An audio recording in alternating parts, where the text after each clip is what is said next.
شادی کے بعد ساس سسر کا پیار، شوہر کی محبت مانو اس قدر ملتی ہے جیسے ایسا محسوس ہونے لگتا ہے جیسے دنیا میں ہی ایک جنت مل گیا ہو، اور ہم اس چیز کی خوشیاں مناتے ہیں کہ اللہ کا لاکھ لاکھ شکر ہے ہمیں کتنا اچھا شوہر اور پریوار ملا ہے۔ لیکن جب دھیرے دھیرے وقت نکلتا جاتا ہے، زندگی گزرتی جاتی ہے، دھیرے دھیرے سب کے چہرے آئینے کی طرح صاف نظر آنے لگتے ہیں۔ جو رشتے اتنے اچھے خاص تھے، جن کی بول میں صرف محبت پیار تھا، مٹھاس تھا، اب ان کی بول میں پیار محبت مٹھاس نہیں، صرف زہر ہی نکلتے ہیں۔ شادی کی 1 سال تو گزر جاتا ہے جیسے تیسے۔ پہلے تو ساس سسر تانا دینا شروع کرتے ہیں کہ شادی کو 1 سال ہو گئے، ابھی تک یہ ماں نہیں بن پائی۔ پھر اس کے بعد شوہر بھی دھیرے دھیرے انہی باتوں میں آ جاتے ہیں اور شوہر بھی دھیرے دھیرے تانا دینا شروع کر دیتے ہیں۔ دکھ کی بات یہ نہیں کہ ساس سسر شوہر ہمیں تانا دیتے ہیں کہ ہم ماں نہیں بن پائے، دکھ کی بات تو یہ ہے کہ اللہ نے قرآن میں فرما دیا، اللہ نے کہہ دیا کہ ماں باپ بننا یا کسی کو لڑکا ہونا ہے، کسی کو لڑکی ہونا، اس کی جو ہے نا ذمہ داری ہے، یہ اللہ کی طرف سے آتی ہے، اللہ دیتا ہے، انسان کے ہاتھ میں کچھ بھی نہیں۔ لیکن پھر بھی افسوس ہماری عقل پر، ہماری سوچ پر کہ اتنی ساری حدیث، قرآن پڑھتے ہوئے، حدیث پڑھتے ہوئے، نماز پڑھتے ہوئے اور سب کچھ سنتے ہوئے بھی ہم ایک عورت کو قصوروار سمجھ لیتے ہیں کہ یہ ماں نہیں بن پا رہی، اس کی ہی غلطی ہے، جبکہ اس میں غلطی کسی کی بھی نہیں ہے، یہ اللہ کی حکمت ہے۔ تو آج کی اس ویڈیو میری اسی بہنوں کے لیے ہے، انہی بہنوں کے لیے ہے جو کہ ماں نہیں بن پاتی، اور یا پھر ان کو بیٹا نہیں ہے یا پھر بیٹی نہیں ہے، اور ان کو ایسا لگتا ہے کہ جیسے وہ دنیا کی سب سے بری عورت ہے، بیکار عورت ہے۔ تو چلیے آج کی اس ویڈیو میں جانیں گے حدیث کیا کہتی ہے اس بارے میں، تاکہ آپ کو پتہ ہونا چاہیے کہ حدیث میں میرے لیے کیا رائٹ ہے۔ میں ماں نہیں بن پائی تو میرے لیے کیا رائٹ ہے، میں آواز اٹھا سکتی ہوں کہ نہیں، اور انشاءاللہ تعالی آج کی اس ویڈیو سے ہر عورت کو بہت موٹیویشن ملے گا۔ چلیے ویڈیو سٹارٹ کرتے ہیں۔ السلام علیکم میری پیاری پیاری یوٹیوب فیملی، کیسے ہو آپ سب لوگ؟ امید کرتی ہوں خیریت سے ہوں گے۔ جی الحمدللہ میں بھی ٹھیک ہوں، آپ سبھی کے ساتھ حاضر ہوں ایک نئی ولاگ کے ساتھ، ایک نئے دن اور ایک نئی شروعات کے ساتھ۔ تو چلیے آج کا ولاگ سٹارٹ کرتے ہیں، کیونکہ کافی سارے کامنٹ آ رہے تھے اس ٹاپک پہ، اور ریسنٹلی میں نے ایک ویڈیو بھی دیکھا، تو اس ویڈیو کو دیکھنے کے بعد تو میرا من کر رہا تھا جب سے ہی میں اس ٹاپک پہ بات کروں، لیکن نہیں کر پا رہی تھی۔ اور وہ ویڈیو میں پتہ کیا تھا کہ ایک عورت تھی نا، جب اس نے بچے کو جنم دیا اپنے 3 سال بعد شادی کے، تو وہ نا بہت رو رہی تھی اور اپنے شوہر سے کیا کہہ رہی تھی رو رو کے کہ اب مجھے کوئی تانا تو نہیں دے گا کہ میں ماں نہیں بن سکتی، اب مجھے کوئی بانجھ تو نہیں بولے گا، اب کوئی مجھے برا تو نہیں کہے گا، اور کہہ رہی تھی میں اپنے بچے کو لے کے بھاگ جاؤں گی، کہیں دور چلی جاؤں گی، کسی کو نہیں دوں گی، لوگوں نے میرا اتنا دل دکھایا، کسی کو نہیں دکھاؤں گی اپنے بچے کا چہرہ۔ اس کی تکلیف مانو اس کی آنکھوں سے ایسے جھلک رہی تھی۔ ہم لوگ تو اس عورت کا دکھ بھی نہیں سمجھ سکتے جو ماں نہیں بن پاتی، کیونکہ ہمارے پاس تو اولادیں ہیں، لیکن ان سے پوچھو جن کے پاس اولادیں نہیں ہیں، انہیں بہت ساری تکلیف ہوتی ہے، اور بہت لوگ تکلیف دیتے ہیں جان بوجھ کے، کیونکہ ان کو سمجھتے ہیں گناہ گار، ان کو سمجھتے ہیں کہ وہ بانجھ ہے، ان کو منحوس سمجھا جاتا ہے، ان کو اپنے گھر میں اور اپنے بچوں سے اٹیچ کرنے میں لوگوں کو ڈر لگتا ہے۔ آج اس ویڈیو میں جانیں گے حدیث کیا کہتی ہے۔ لوگ ایسا کہتی ہے کہ ایک عورت کی پہچان اس کی ماں سے ہے، اس کا وجود اصلی اس کے ماں بننے سے ہے، اگر وہ ماں نہیں بنے گی تو اس کا اس دنیا میں کوئی وجود نہیں ہے نا، ایک ماں بننے سے ہی اس کی پہچان ہوتی ہے، جبکہ ایسا بالکل بھی نہیں ہے۔ حدیث بالکل بھی ایسا نہیں کہتی کہ جب آپ ماں بنیں گی تبھی آپ ایگزٹ کرتی ہیں کہ آپ ایک انسان ہیں، آپ ایک عورت ہیں، ایسا بالکل بھی حدیث نہیں کہتا۔ یہ دنیا کی باتیں ہیں، دنیا والے ہی آپ کو کرتے،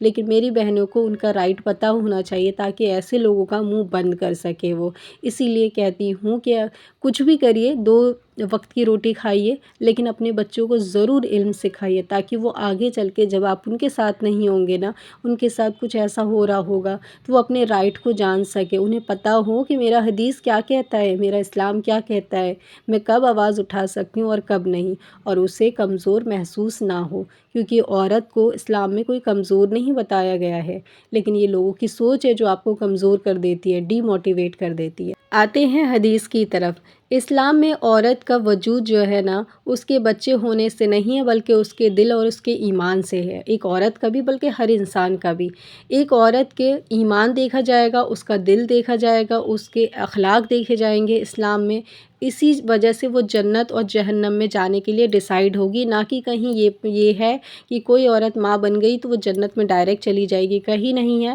اگر ماں بننے کی اتنا ہی بڑا مرتبہ ہوتا تو ماں بننے کے بعد عورت ڈائریکٹ جنت میں جا رہی ہوتی ہے کہ نہیں۔ اسی لیے اگر آپ کے مائنڈ میں ایسی تھنکنگ ہے کہ ماں جو نہیں بنتی وہ منحوس ہوتی ہے، ایسا بالکل بھی نہیں ہے۔ ایمان اور دل آپ کا بہتر اور اچھا ہونا چاہیے، آپ کے اخلاق اچھے ہونے چاہیے۔ ماں سے اس بات کا کوئی تعلقات نہیں ہے کہ جو عورت ماں بنے گی وہی ایک اچھی عورت ہوتی ہے، ورنہ وہ منحوس ہوتی ہے۔ ایسے خیالات اپنے دماغ سے نکال دیجیے۔ اللہ تعالیٰ نے قرآن میں فرمایا، جسے چاہتا ہوں میں بیٹا دیتا ہوں، جسے چاہتا ہوں بیٹی دیتا ہوں، جسے چاہتا ہوں دونوں دیتا ہوں، جسے چاہتا ہوں میں کچھ بھی نہیں دیتا ہوں۔ یہ میری آزمائش ہے، میں اسے آزماتا ہوں اس بندے کو، تاکہ وہ صبر کرنے والی میں سے بن جائے اور جنت میں اس کا اعلیٰ مقام دے سکوں۔ اللہ تعالیٰ نے فرمایا، جو عورت بنا بچے کے اپنی زندگی مسکرا کر خوشی دل کے ساتھ گزارتی ہے اور ایمان کی حالت میں رہتی ہے، اللہ پاک کی نظر میں وہ سب سے زیادہ عزیز ہوتی ہے۔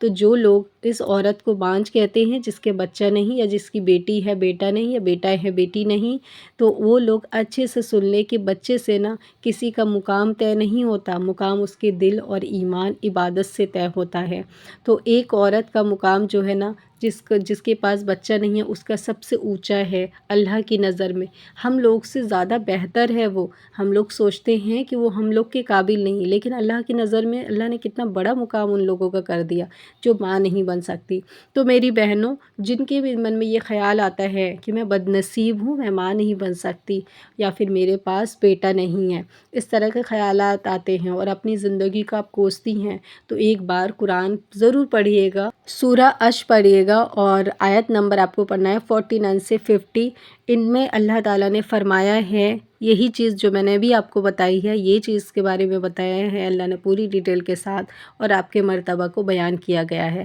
آپ جو ہے اس ویڈیو سے بس اتنا ہی سیکھیے کہ آپ کا مقام کیا ہے، اور جو لوگ آپ کو یہ کہتے ہیں کہ آپ بانجھ ہو، آپ کا کوئی مقام نہیں ہے، اپنے بچوں کا ہاتھ نہیں لگانے دیتے، اپنے گھر نہیں بلاتے، نئے بچے کو آپ کے گود میں نہیں دیتے، یا اس کا چہرہ نہیں دکھاتے کیونکہ آپ بانجھ ہیں، یا پھر آپ بانجھ ہیں اور جو عورت پریگننٹ ہے وہ آپ کو اپنے پاس نہیں آنے دیتی کہ اس کی وجہ سے ہمارا بچہ بھی خراب ہو جائے گا،